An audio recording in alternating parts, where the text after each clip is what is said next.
What is going on, guys, and welcome back to another one of the videos. Today we are kind of sick. I'm kind of sick, so my voice is gonna be a little bit off, but yeah, I'll still try to make this entertaining. Yeah, no, usually I'd not be doing these videos when I'm sick, but I just been running for way too long today, so I guess I don't know. Let's just pull out some math to take care of the rot, I guess. I don't know. Alright, so what is the setting? Well, this is another one of the videos where we just look at a problem, no theory, just work some things out, you know what I mean? So yeah, so practical things actually, not just theoretical things. So alright guys, so it's not gonna work when I gotta draw these circles. So what we're gonna do instead is just this last video. I'm gonna have that right here, the setting, and what we're gonna look at is actually just the drawn out part of it, right? So the question is, what is the area of this inner square, right? And so when we have a square, we know that the area is just its side length, right, multiplied by itself, because an area is two sides multiplied by each other. And so what also is nice to know that it's a square, so it basically means that all four sides must be the same, right? So x is basically everywhere, right? Great. So now that we've established that, we can actually see what happens when I now draw this circle. So, and if you guys can see on the picture right there that the circle is actually drawn in a way in which the middle, like in which these two circles actually, so the circles basically go like this, right? And they touch this square at exactly one point, right? So this is basically, this again, terrible drawing, but you guys get the point, right? So what we're gonna do is maybe just draw another circle, but maybe just draw a fourth of a circle, right? So you have this right here, and then maybe this right here, right? So the question now becomes, oh, it's terrible again. The question now becomes, what is the area of this, right? So how could I figure this out? Well, just as last time, I would like to use variables. So we're not gonna plug in something for the radius r, but we're just gonna be using variables. Good. So how do we solve this? Well, let's have a look. So important to know is that we actually have an equally sided triangle, right? Now where do we see this? Well, look, you have r here, right? R for circle you have here, and then also r of a circle is here, right? So basically what is happening is that you can just put this r down here, right? So you just say, because this goes to the middle, so you can just say that r is also this length, right? And now, just drawing this out and connecting these 2 points. So now the problem that we're facing here is that the reason that we cannot just calculate this in a way that which is easy is because if we were to now draw this line down here, right, then what would happen is that this line would not go through this this square diagonally, right? So this is basically the problem that we have at the moment. How do we solve this? Well, we need a line which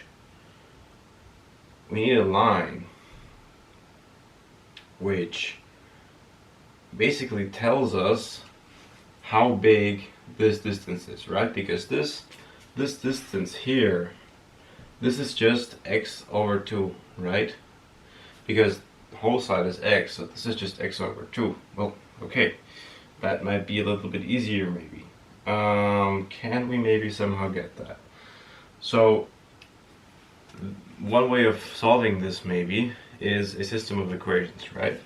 So what we can do is we can just draw in another radius right here, r, and we have another length right here, which is just, let's call it y, and this length, let's just call it x, right? So you have x is this length, y, and r, right? So what you guys can see already is that x squared plus y squared must equal to r, right? This must be the same as r, because this is a right angle right here. But we also have another condition, and that is that basically r minus x must equal to y. Okay, let's maybe slow down a little bit here. How did I get to this? Look, you have, wait, I'm using another x, that is bad guess, sorry about that. So we have to actually substitute this variable. Let's just put in z and z here also, right? Because otherwise it will get confusing. So let's do this a little bit differently, right? So we need a formula for r, so we need to plug in well, some values to get basically the x, right? We need to have x is equal something with r, right? So how do we do this? Well, you have r here, y here, and z here, right? So this is just this, right? And then you also have, how do I get this? R, which is this length, the radius, or this length, the radius, of course, minus x, which is this whole length right here, right? Because we said that one side is equal to x, right? Which must be equal to y. So now that we have this, what would you guys do? Well, maybe just substitute that in there, right? So if we have a look at this, how do we do this? How do we substitute that in, right? So what we can do is we want to basically get x, right? So yeah, this is actually not that simple. I mean, maybe I might have just drawn this badly. I think I did.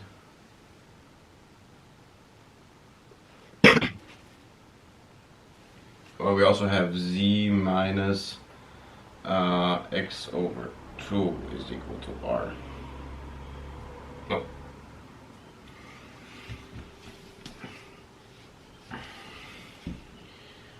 R minus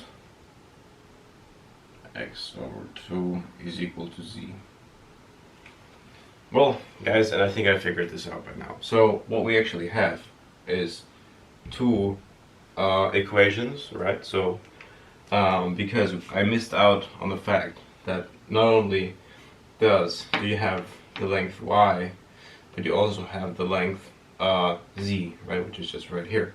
So you can just say the same thing as before, which is r minus x over 2 is equal to z, right? Because that also applies. So now we actually do the thing where we substitute, right? So let's actually not write it in this form, but let's write it in the form where we square it, right? So we bring down this equation, and then we just say z squared plus y squared is r squared. Okay, so this is simple math. This is nothing serious. And again, where do we get this? We get it from this triangle right here, right? We know this is right angle triangle, so we know that this is true. Good. And now take this expression and plug it in, and we get this expression and plug it in, right? Good. And now we just do it like this. So let me just make this a little bit more clear for you guys. So maybe use the red color for that. So we have z squared, which is this term, and we have y squared, which is this term. Now guys, when plugging this in, there's a very important thing that you guys must keep in mind. This is I've already covered this, Banach formula. Remember that. So we have to keep in mind that if there's a square here, we have to square the whole thing, put it in brackets, and then multiply the brackets out. So let's just do this, right? So we have, substituting for z, we have r minus x over 2 squared plus we have r minus x squared is equal to r squared. Great. So we just now plugged this in there, and this is what came out, right? So let's now take this a step further, and let's now actually just multiply these out, right? So that's how we do it. Okay, let's have a look. So is equal to r squared. Let's actually go to this side. So we know this is the form of a minus b squared, both of them, right? So what do we actually get? A squared minus 2ab plus b squared. Good. So let's actually just multiply that out. So r squared minus 2 times, so we have something times 2 and we have x over 2, that just goes away, right? So we have minus rx and then x over 2, which is just plus x squared over 4, right? Again, you're multiplying the whole thing, so you have to multiply the divided by 2 also by itself, which is just divided by 4. Then plus, so if this were minus, we would need brackets here, otherwise we don't. R squared minus 2 times r times x, and then you have plus x squared. Great. A is equal to r squared. Okay. And now all that we need to do is isolate the x and isolate the r. So let's do this in a different way, in which we just group them, right? So instead of having it like this, we just group them. So to make this a little bit simpler actually to look at. So what do we say? R squared plus r squared is just the same as 2r squared, right? Then we say minus rx minus 2rx is minus 3rx. Okay, makes sense? I hope so. Then we have plus x squared over 4 plus x squared. What does that equal? Of course, that is plus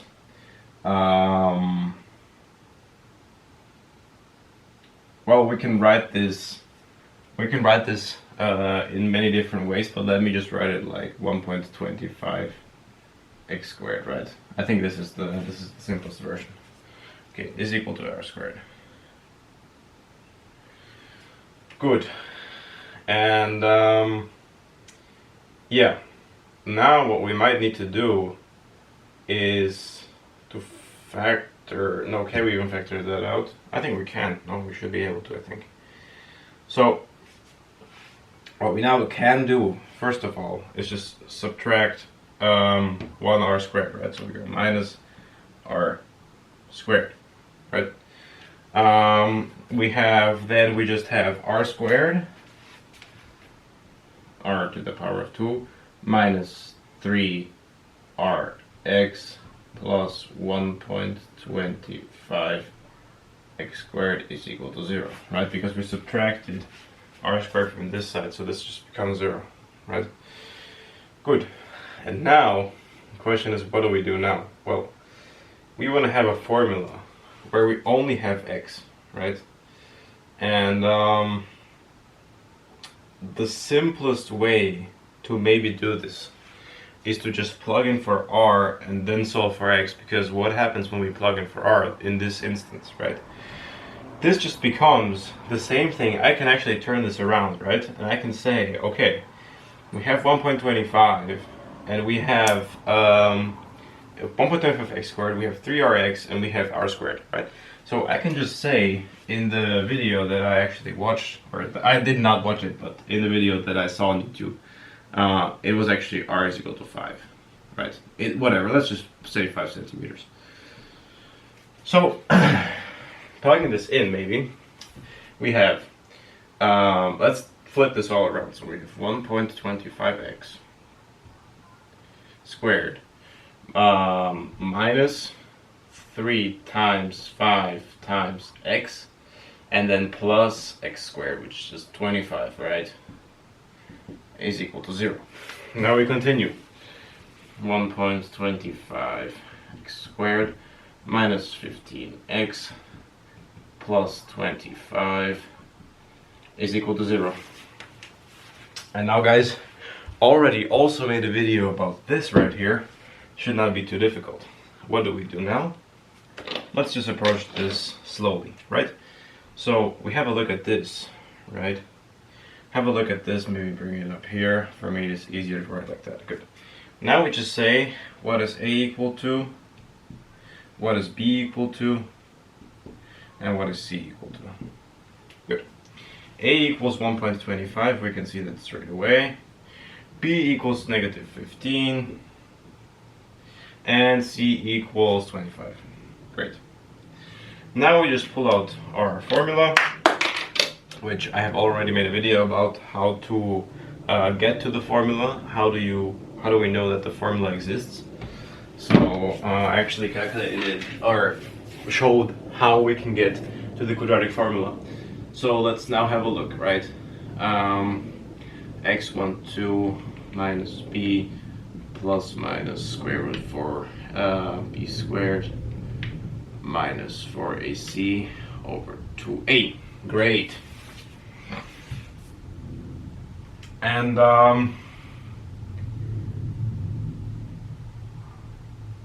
yeah, good. I was just worried a little bit there for a second because it would be a problem if this were negative. Now, let's actually see whether or not it is. I don't believe it is, but if the square root is negative, then we made a mistake somewhere, then it's wrong. So let's just have a look, right? x12 is equal to, yeah, exactly. So x12 is equal to minus b, which is just 15, plus or minus square root of, let's just plug this also into 1.25 times 2 is just 2.5. And then we have b squared, which is the same as negative 15 to the power of 2. Yeah, that's way more than minus c squared. So, sorry about that. Let's do this very slowly, right? So we have 15 plus minus negative 15 to the power of 2 minus 4 times 1.25 times 25. Good.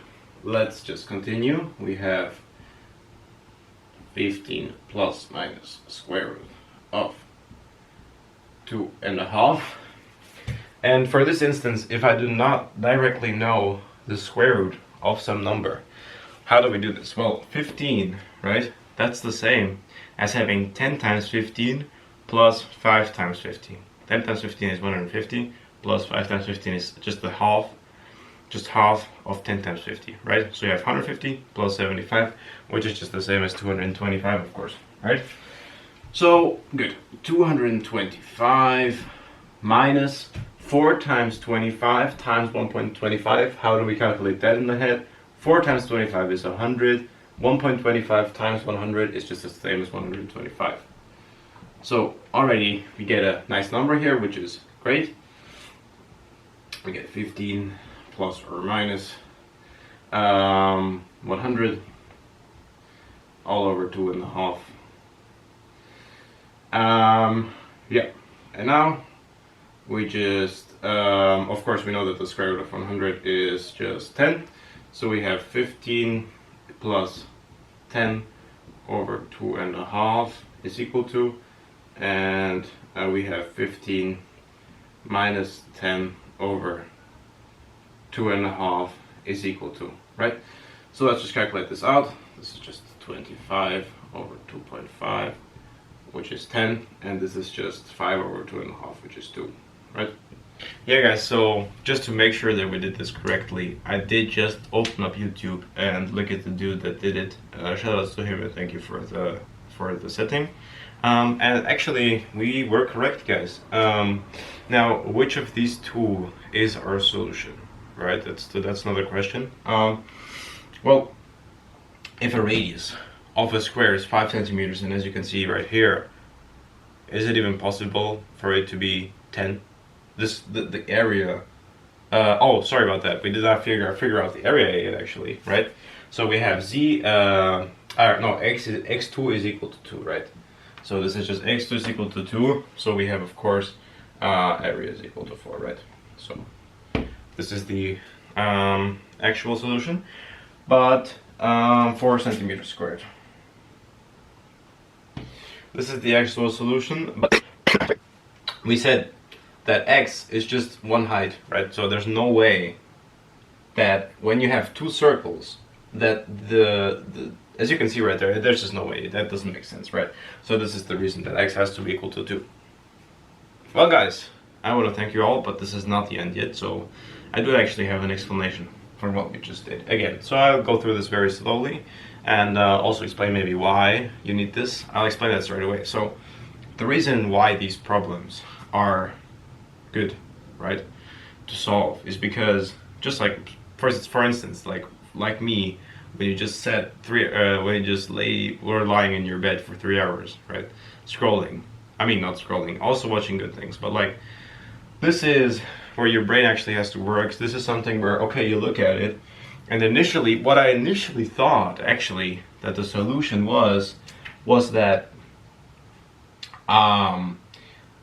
actually, because the way that I set this initially, I thought that you could somehow have r here and then calculate with the diagonal, right? I don't know, somehow that made sense in my head, but no, it doesn't, right? You have to also account for the fact that, as you can see, this is not perfectly drawn. So the truth might be that this is a straight line, right? That this corner right here is exactly on a straight line in the going through these two corners, right? But you cannot see that there. So this is just a general solution for our problem right here, right? So anyways, what did we do today? So we said, here's our sketch. We said that x, which we are solving for, which we solved for correctly there, is actually this one side length, right? That's what we said. And then we also have r can be found here, can be found here, and can be also found here, right? This is just the same length, it's just shifted down, right? So the length doesn't change. Good. So what did we say then? We said that, okay, r can also be found here. So we just have his theorem, the theorem of Pythagoras, right? I can never say that. I might make that to a meme. Anyways, so we have this theorem right here that basically is our main condition, right?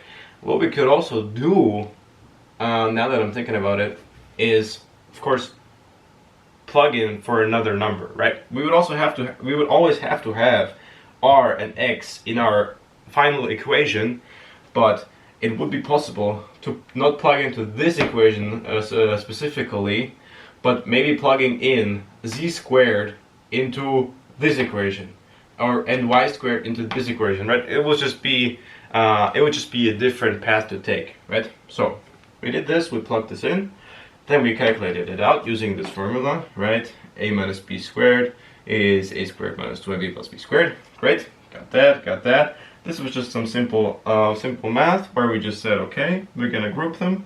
We can see that r squared goes together with r squared.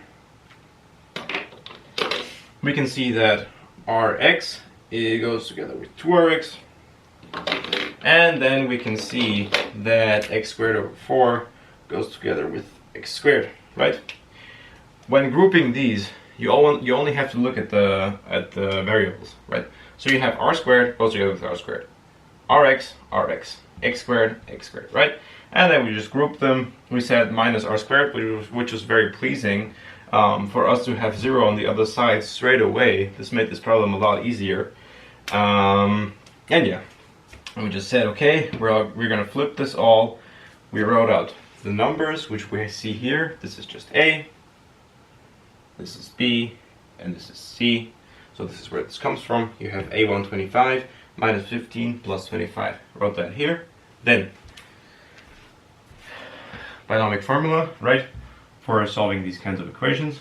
A problem would be if in the bracket, if under the square root something negative.